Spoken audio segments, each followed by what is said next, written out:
Welcome to Transforming Work with Sophie Wade, exploring the future of work. Find out what's going on in our multi-generational distributed organizations. With a new tech and talent focus, discover what you need to know to stay upskilled and relevant and ensure your business keeps its competitive edge. Hi! This episode is about the work experience. What that means to whom, with what results, and the ongoing evolution of work from place to activity. What are the associated effects of reducing control, constraints, and operational risks? And how does that affect different people emotionally and pragmatically, which can depend on the size of the organization? What is the effect of a hospitality mindset with a strategic rather than cost-based approach, enabling coordinated productization of the work experience? I'm delighted to be speaking with Phil Kirschner, again, principal and founder of PK Consulting. Phil is an innovator and data-driven strategic change leader, working at the intersection of employee experience, corporate real estate, organizational effectiveness, and technology strategy. Hi, Phil. How are you? I'm good, Sophie. Happy Friday. So we've talked before, had a great conversation, had to have you back. Now you're in a different frame of mind, and it's 2025, and we're thinking about work a little bit differently, talking about place a little bit differently, and I really wanted to get your opinion and new vision for where we are and where we need to go. If you could just give a little bit of background as to in terms of the places you've been and what you were doing there. Sure, thanks.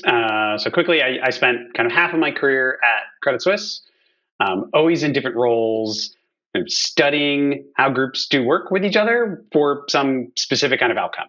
The first, off the back of my technology kind of education, was in information security. So I was doing largely like risk assessment and training, working with business leaders, CAOs, CFOs, COOs, to address some kind of regulatory or internal risk requirement based on applications they were building, people they were working with.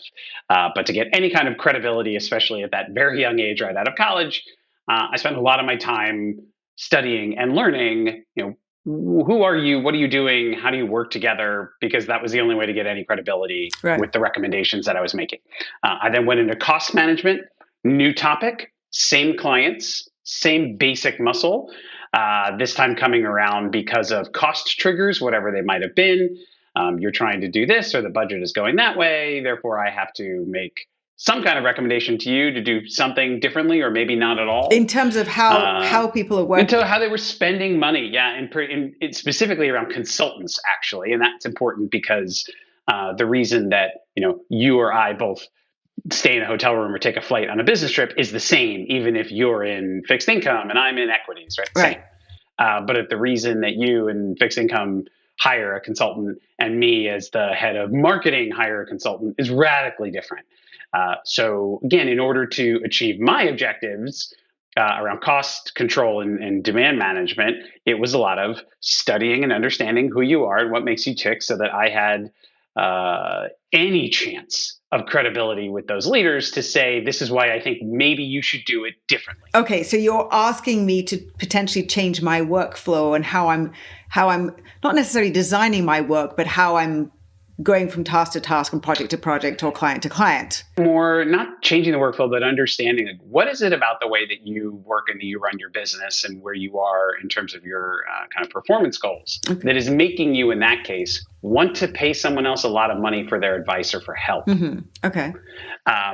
But then I fell into workplace, and that became, again, same clients, same discovery and research and kind of curiosity.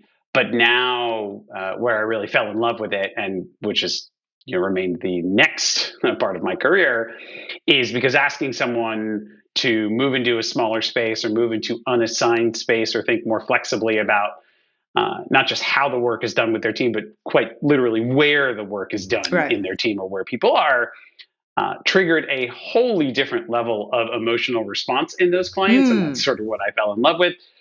And I've since been a consultant on that path through JLL, through WeWork, and then most recently McKinsey, but always working with typically large clients on understanding and trying to inspire them on different ways of thinking about now how to work together with a very hard spike into where that work takes place and how those places are designed, how they are activated, and how leaders show up literally and figuratively in those places. So I'm very interested in terms of how the emotional response that you said was so interesting to you. Yeah. What was the reaction in different people? I imagine it's different things, but what was the reaction based upon for different people that you then had to address differently? Yeah. I think it's just, if you hear the phrase like work-life balance or work-life integration, how that manifests very physically in the work world, in particular when policies or people or processes are acting upon you in some way, right?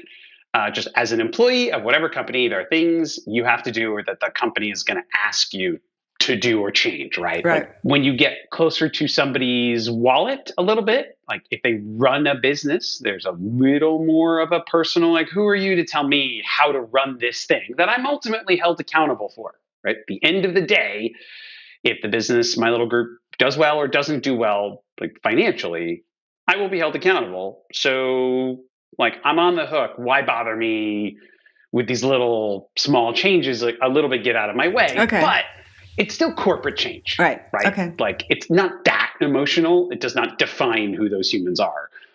But when you start talking about, I feel like, place and choices for how we communicate and relationships with other coworkers, relationships with direct reports, the things that make us who we are or different from other people. Like we cross a version of the work-life line that's not about balance so much as it is, I think, about identity. Ah, right. So okay. If a manager gets a signal from the organization saying, we don't think you're very good at giving feedback, they hear that it's personal.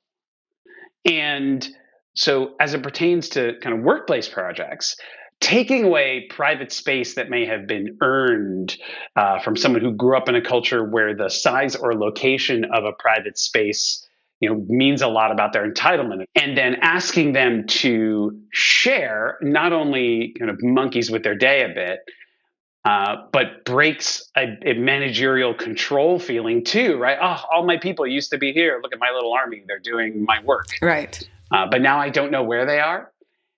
And that maybe makes me feel like I have less control or don't know what's going on. And again, I'm held accountable for all that. So I think it's just very personal. It's hard to separate the two at that point when you're talking about those team and work dynamics. You also worked at WeWork, where it was very interesting to me the change management aspect that you needed to communicate, which I think is relevant now. As people were coming in or considering using WeWork space, there were some very important ways that they needed to understand space and co-working with other companies being there that I think is very intriguing, both from a corporate point of view and from a cultural point of view, and many other dimensions as well. Yeah.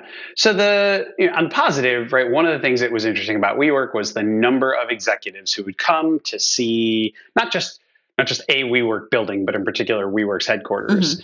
They always had some kind of reaction around the feeling of the place. Okay. It was very disarming for them to come into what they had been told was my, quote, office. Like, come to my office. We will talk in my like place where I work, which we call an office.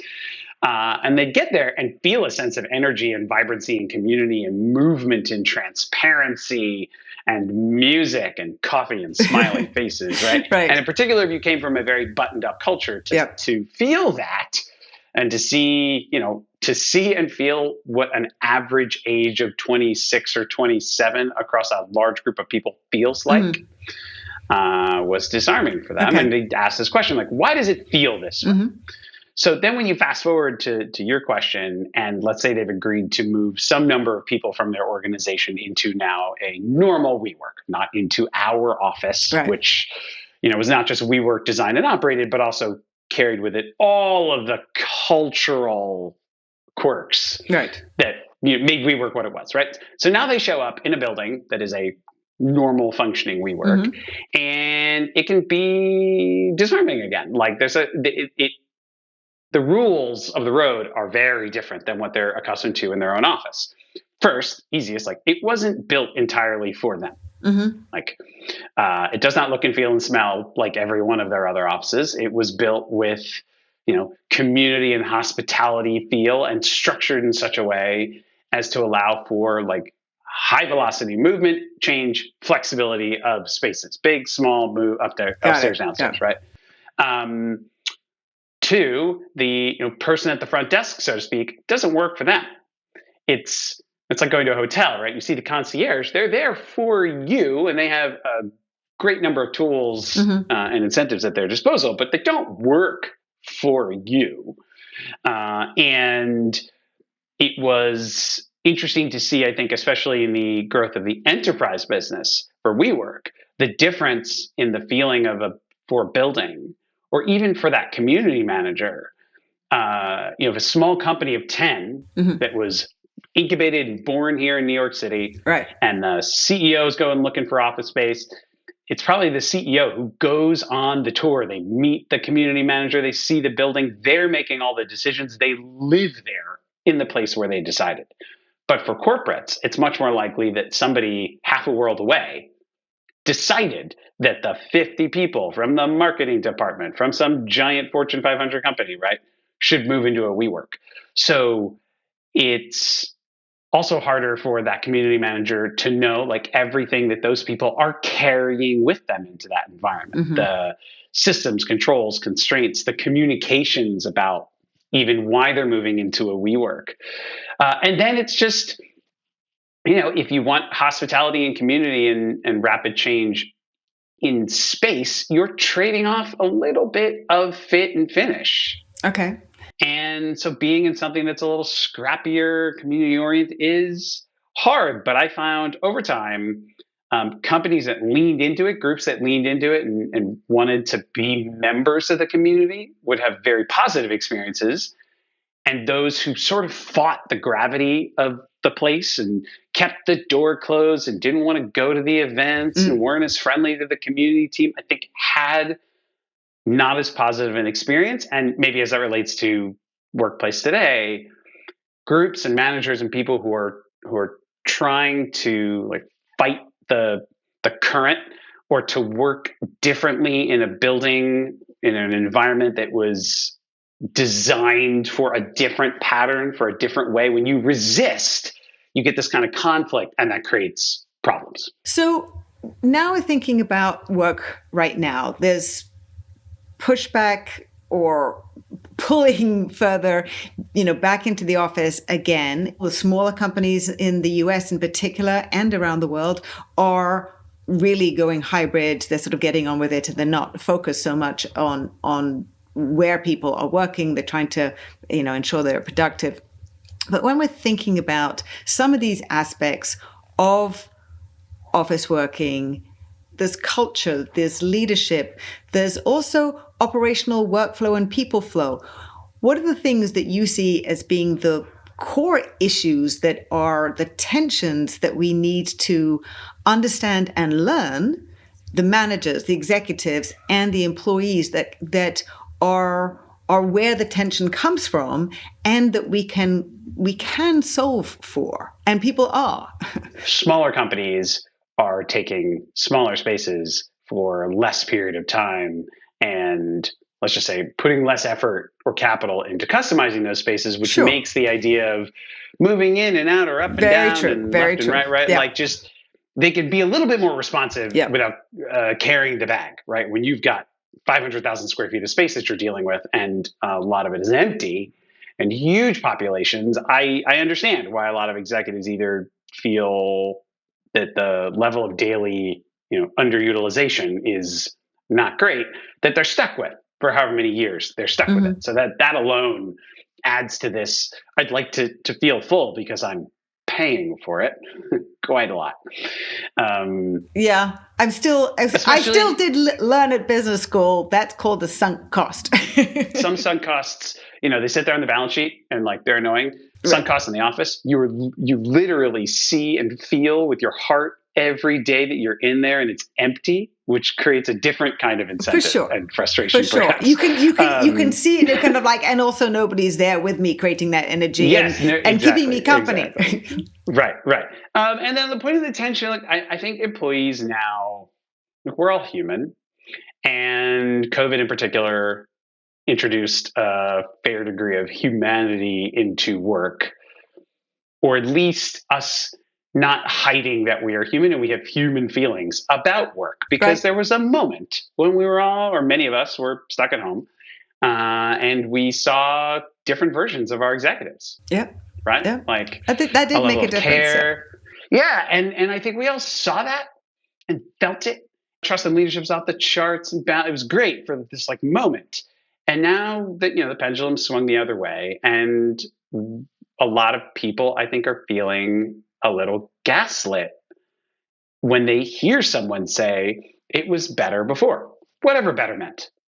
Better when we were together, better when we did it that way, better. And if that doesn't resonate with them, they carry this feeling of being misled or worse, lied to.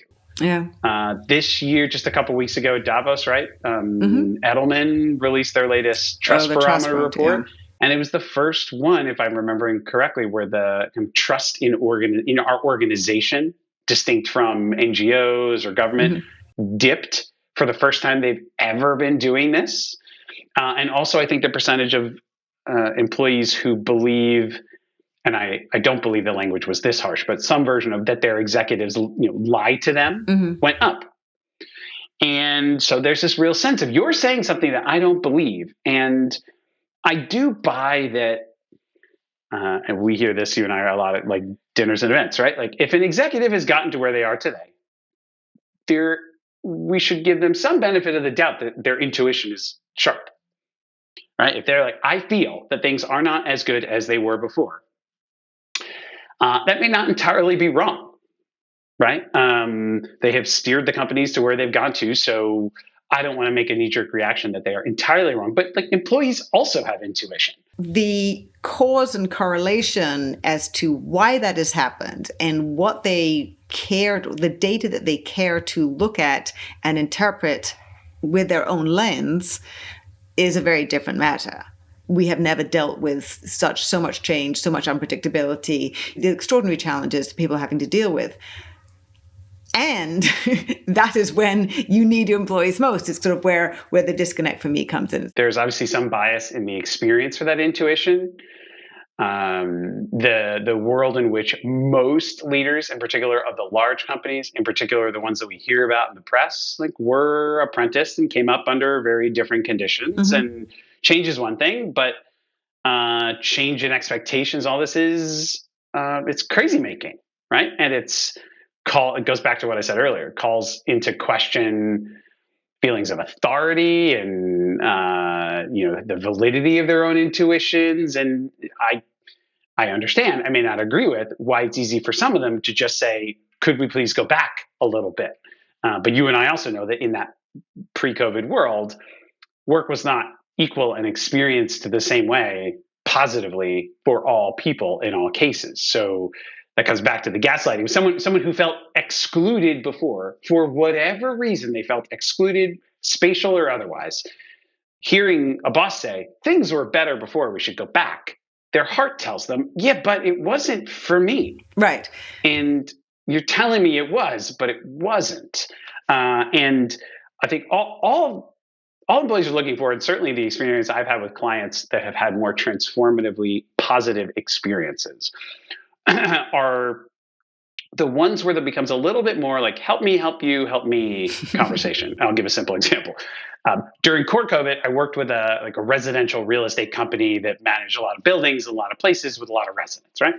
And they were evaluating all the hybrid questions and office design questions and focusing, like, laser focused on the administrative functions that worked in the office, like the headquarters. And I asked the question, well, what about everybody else that works in the residential buildings, at the front desk, like in the maintenance hallway, right? What about them? And the answer was, at first, like, well, we couldn't possibly? Like, they can't work from home. And I said, I didn't say anything necessarily about working from home. I just mean, if you're addressing demand for flexibility with your core office workers, why aren't you even thinking about it for the frontline staff, so to speak? And one of the executives said basically, well, if they were not in the building at the right time, like tours might get missed, leaks might go unchecked, building, they were just listing all these problems. And I said, well, have you ever thought about going to that group and saying, like, I, boss, intuitively understand that there's a level of flexibility that you would like that you don't have currently. I, the boss, have many, many, many worries about all the things that could possibly go wrong were all of you not to be where you're supposed to be at the same time. So I've now opened my heart up a little bit. Can you take that away? Like, if you can go through my top 5 fears about things that might go wrong and help, whether it's the playbook or a new way of sharing jobs or trading, whatever it is, if you show me that there is a viable solution to giving some of you flexibility some of the time and still making sure that, when people want to come in and tour an apartment, that there's no wait time, right? That they can get in because that's how we make money. If you show me that both of those things are possible, I'm in for it. Right. And so you found that there was enough trust, because this is obviously where it goes down to. They didn't get there. They didn't get there. Okay. No, and that, at least not under the time when I was working with them. But I think that's also what employees hear now. They do. A boss says, my feeling is that the XYZ process is lacking here while we are more distributed than we were before. That does not mean all at home, right? Could be 2 days, 3 days, whatever. I think things were better before, they're worse now. I don't hear a lot of, or I'll see them do these studies and they say, when people are in the office 3 or more days a week, things are better. But they do not ask the follow-up question of what would have to be true in order for me to allow you to have greater flexibility and not have the 2 or 3 core operational metrics dip. Are you seeing more companies, not necessarily the larger companies, but in terms of that connection between what digitalized operations need and how that relates to work? Yeah, I mean, I wish, and look, I mentioned information security. When I was in information security at the beginning of my career, I was immediately adjacent to and worked very cllosely with colleagues in kind of disaster recovery and business continuity who were all part of an operational risk function. Right. And, think back then to, what used to have to be for banks, planned recovery tests, right? You have to send someone to a live disaster recovery center, which is a concept that I'm certain anyone under a certain age, would be surprised to know was a thing. Right. They'd have to test the phone lines, the computers, right? And then slowly, when remote work was starting to be more possible, they would do it as a test, like snow, as you said, fires, snowstorms, blackouts, whatever reason you can't get to where you're supposed to be. Can you hit the red failover button and you move into recovery mode, which might be your house. I don't hear a lot of that now, but I agree with you. There's this, there is an and that is missing often in a culture that likes to think of things in terms of or, right? It's not that remote work is good for you or that even, quote, flexible work is good for you. It's that removing constraints about place or synchronous time from as many processes as you possibly could. Yes. Which is a very similar mindset and energy around AI too. Absolutely. Right? Yes. If some, moving the widgets across the assembly line, somewhere along the line, it stops and it waits for a human to do a thing that a machine or some process could keep moving along on the assembly belt, right? It's just about speed and resiliency and keeping the water moving. I keep changing metaphors now, but that's it's not that the remote work is good for you. It's learning how to work in a more digital first and asynchronous first correct. Is operationally good for your company. I proved this while at McKinsey by taking fully remote organizations, not just because of COVID, born remote, natively remote organizations like GitLab and Doist, Right. through McKinsey's organizational health framework, which is a measure of, how are things done here? Right. And they were off the charts, right? That's public research. And again, it's not because they're remote. It's because of the ways that they work to make being remote for them, which is a choice, Right. possible. For everybody else, I think it can and should be an operational risk mitigation framework. Absolutely. We have a lot more to learn. And it always makes me think back to something I don't hear frequently enough now. Anyone who's ever done any form of process improvement or like Six Sigma, Right. Lean Sigma training, there are classic games that you play in those kind of training or workshops where they make you experience inefficient processes. Have you ever done one of these? No, I have not. That sounds very interesting. They're great. It's usually where like, okay, so you sit down at the table and you open up an envelope and it says like, you're the mail clerk. Right. And you have an inbox and an outbox, and your job is to, like, when something shows up in the inbox, you do some little process, right? They make you stamp it with the blue stamp and then you put it in the outbox. But that's your world. That's all you see. Okay. You don't know anything about what's going on around you. And as the simulation starts, people are all running around the room and they have their different jobs. And at the end, the instructor will say, hey, like, how many packages were delivered or whatever, some actual operational metric. And you see, of course, it's abysmal. And the idea is to teach you as a group to go and look for what might be broken in the process. Okay. And maybe some of it might be, the Sophie is operating under some policy, which is completely stupid and makes her take 10 times as long as she should to do her one little thing. Okay. It could also be Sophie and Phil are like half a room away. And if they were just next to each other, they would move faster as a unit, right? And I say that because you're coming in with an idea that some number isn't where I want it to be. And I have no preconceived notion whatsoever why that is. And in our silos, in this moment, especially with place, a lot of executives are coming in, or it feels like they're coming to the table with a bias. Yep. The number went down. It must be because you're not here. It couldn't possibly be because the boss is a jerk or because some policy is making you go slower. Right. Or, right? And employees are sensitive to that. We feel, I think, the bias and just want someone to say, the number went down and I don't know why. Could you help me figure it out?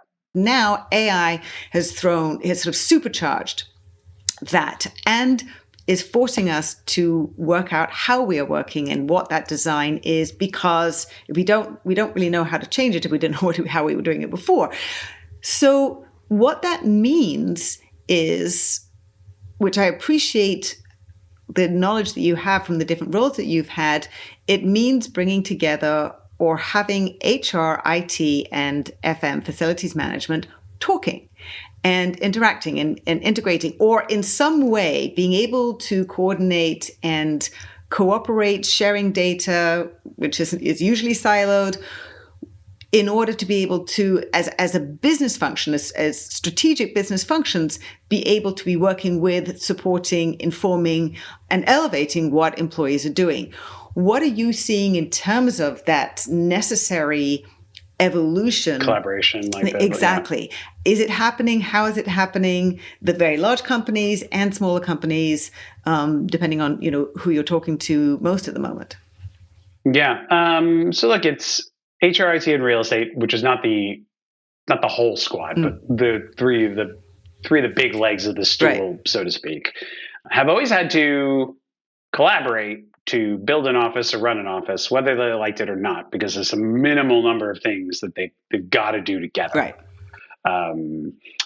If you want to build a meeting room with a screen on the wall, at some point in that process, like IT is putting the wires in the wall, but real estate is building the room. Right. So they got to be friends, right? But it was always by committee. And anyone who's built a modern, flexible, alternative, activated, community-oriented, workplace program of any kind knows that committee gets a lot more friendly. But now if you're moving into higher forms of workplace experience, where from the employee's perspective, they don't care at all whose fault it is that the screen doesn't turn on, or that the plug doesn't work at the desk, or that the policy that they wanted to get right, they don't care. Like, this is my experience of work.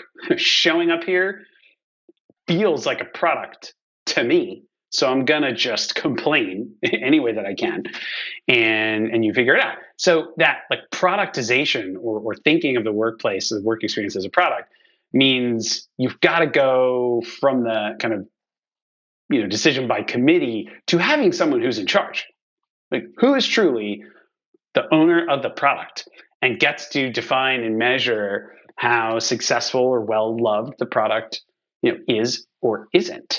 The product is also how someone is working when they're not in the office. So, Sure. So that's one of the aspects of how challenging where the ownership lies is. Yes, and we're already seeing some shift in reporting lines that may make that easier. In particular, having more real estate groups reporting up into HR, thinking of them as kind of an employee experience event instead of an asset where they're in finance.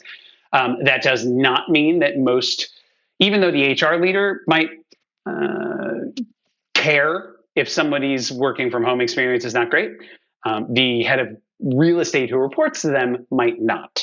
And there are very few, in my experience, quote, real estate leaders truly who have a mandate to care about every place that affects the company, including their homes, right? So it usually falls down a little bit in that click, or when you go that one click down. But yeah, if you decide that kind of work experience is the product, then someone there had better be responsible or have authority over all of it. If you say workplace, capital P, built environment experience, which is another way of saying, like, how you feel when you're going to, entering, and working within facilities that we, the company, have arranged to exist, right? Like, I would understand that if my home office is no good. Sure. But you have not said that you're designed to help with me to do that, then fine. But when I walk into the building, if the experience of getting in or registering a visitor or attending an event is not a great one, at that point, I do not know or care whose problem it is, but I want one place to go easily. And I want a hospitality feeling in the response to that. Yeah. And I want proactivity in the response to that, which is really difficult for groups that are viewed as like an expense. Right. Every other experience we have in the world that is hospitality oriented is somebody's revenue line. I mean, we pay for the thing, but when we go to the office, you and I want to have a great experience, but that person who fills the coffee may have just been told, cut costs by 10%. You've also got the technology aspect of it, which is certainly extraordinarily important now. And IT also has been a cost. And, these areas which have been seen as costs, which are now needing to have this strategic business function role and importance in the C-suite. So that's where I have this issue with the experience in the office being separated from all of those experiences for that person who's trying to provide value for the business wherever they may be, because they do seem to be. It is not so much about work being a place, but being an activity. Are you seeing some of this mental shift or sort of philosophical shift to this from, work being a place to work being an activity, which helps get you down a different path. Right, and integrate the way people are thinking in a different way. Yeah. Yes, with the huge caveat that the companies that seem to be the most progressive in thinking about the role that the actual work behaviors, physically, technically, policy-wise, or behaviors or leaders, like maybe the the golden ticket that they need for better performance, whatever that number is, right? Are the ones who don't carry a bias. And they fall in the category what I usually call like virtual first, but not placeless. So this is the Atlassians and the Dropboxes, and, the Allstates, right, and Airbnb, and but there are very few of them at scale, right? So the smaller companies are more nimble, and they may even be together, but you don't have the problem of the federated like communication and scale. But for going back to the three legs of the stool, right? Just like place and sort of people and technology. Place is really the only one where there's an option. Like no executive now is any position to be like, you must use technology, right? Like that ship sailed. We're not carving on stone anymore, right? Yes. And you wouldn't just take it away. And same thing like HR. You're like, policies, you got to pay people. That is a necessary evil. So place kind of stands out as this weird thing. Where some people go, you must have it. Not just like that you must have it, but that you must have it. It must be the way it was before. We must configure it in the way that makes the most sense to my brain. Right. When on the whole, very few organizations ever put any amount of time asking questions or studying that thing pre-COVID. So now they think they know, and they go, aha, I know that's the answer. And the employees feel that bias. Certainly I see it. Right. So the companies that say place isn't the thing then tend to come back around with much more interesting and studied uses and new designs of place, whether that's somebody's house, whether that's a co-working space, whether that's a quote unquote office that they retain for gathering purposes. These are the same companies that tend to staff up on workplace experience. They staff up on customer success for tools. They staff up for gathering, right? But the people who go, no, place is the thing, keeping real estate also as kind of a cost center, don't do that study, don't hire that gathering group, don't have the customer success for collaborative tools. They don't do a lot of other things. It's like a very dangerous first step on the Plinko board. And like the Price is Right. Once if you go one direction, it just cuts off all this other optionality.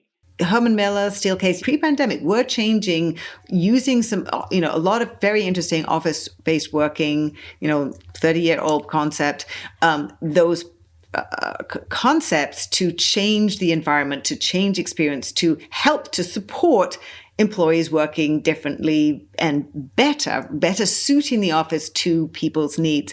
So there has been the research, there is lots and lots of data which shows that these, different work environments do support better work, better, employees working in different ways, gathering, as you're saying, coordinated, all those different types of things that we can do now. Taking all the information about where we are and what's possible, there are companies who are just going to take some time to work out what really is best for the whole business and their employees. There are other companies who are looking for answers, and they're really looking for the data to try and move in the right direction. And notwithstanding, they may have long leases, which is very, just challenging. What are the things that you would say to different areas of the organization to be supporting what I would say sort of flexible working, to be moving forward to match the operational needs of the company, of the business, which is infused with technology, AI, no matter, whichever way we look at it? Yeah, I mean, it's a huge question, obviously, in an episode of itself. But just for me, there seems to be a lack of, call it North Star vision, even at the organizational level, of what they wanted to feel like to work there. And in particular, how that connects to their business objectives. Very few employees, and a lot of companies I saw going through McKinsey's organizational health index, like fail a basic test on employee understanding of like where things are going. Oh, interesting. As much as being able to connect individual behaviors and spatial choices and technologies, right? And I think you see that, in startup culture in particular, you tend to have much more like charismatic leaders and very clear set of direction, because you're like, we're on a temporary rocket right now. We have funding to do a couple of things. If we don't get that number from 5 to 100 by next year, we're all out of here. So everybody understands. And those cultures are self-selecting. People come in for that urgency. I think they then have no problem embracing maybe higher expectations around presence, and that leads to the amenitization of the workplace. But there's a like unquestionable alignment of purpose. It just fires up your own little engine. Right. Why I'm here and why I picked this company.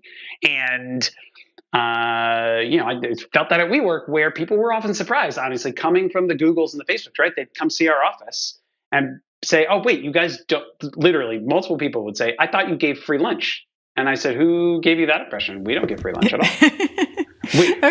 We're actually relatively gimpy when it comes to snacks in the way that you think of it in like a normal tech office. However, we do once or twice a year really big, super high touch experience, expensive gatherings instead of the little snacks all the time. Got it. Which, like from fully remote companies now, we're very much in the quarterly, half year, annual big gathering instead of paying necessarily for the little stuff.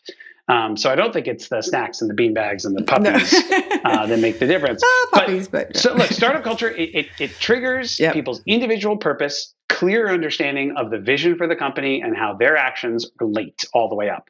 The bigger you get, the more slow moving you get, the more boring your company. And like I say that at banking, it's really hard and I spent 13 years at a bank, which I loved. But the vision is the mission's like, no matter what you say, is a little bit of capitalism. Yay! So like you come here to be involved in the world of finance and get paid pretty well if you do well. But that's a very good point. It's a very good point. Yeah. It's not the same as working in healthcare and in startups and social services, which unfortunately don't pay as well. But we forget that sometimes. You get me really on the hook for my own fulfillment, and I will endure a lot. But if it's just a job and you're telling me to do something that doesn't check out for me, doesn't resonate, conflicts with my own COVID experience, I will carry with me a sense of like, you don't really care. Yeah. And I think there's risk there. Phil, we can always talk for so long about so much. Thank you so much for addressing some of the gnarly problems that everybody is facing right now and trying to work out the best way forward, because there's so many things changing at the same time. But you've given some really great indicators, ideas, and thoughts from your experiences and from all the conversations you're having to help people move forward. Look, on the final point, on that like change point, all of these things are changes. Changes need to be managed. And very often it's just the very first question, who thinks that something is wrong? What do they think is wrong? And who else knows? That's the start of almost any good change program. And we just don't see that clarity often for someone saying, this is what I think is wrong at a level that makes sense to me, the employee. Who decided? How do they know? How do you get me on board with it? And once we're all aligned, we can move forward to fix the thing. But that first step isn't happening. It should. Phil. There we go. Friday thought. Beautiful. Thank you, Sophie. All right. Have a good weekend. You too. Bye-bye. Thanks again so much to Phil Kirschner, principal and founder of PK Consulting. You can find out more about Phil on LinkedIn and read many of the insightful pieces he writes as a Forbes contributor. Immediate action tip. The first questions to ask at the start of any good change program. Who thinks something is wrong? What do they think is wrong? And who else knows?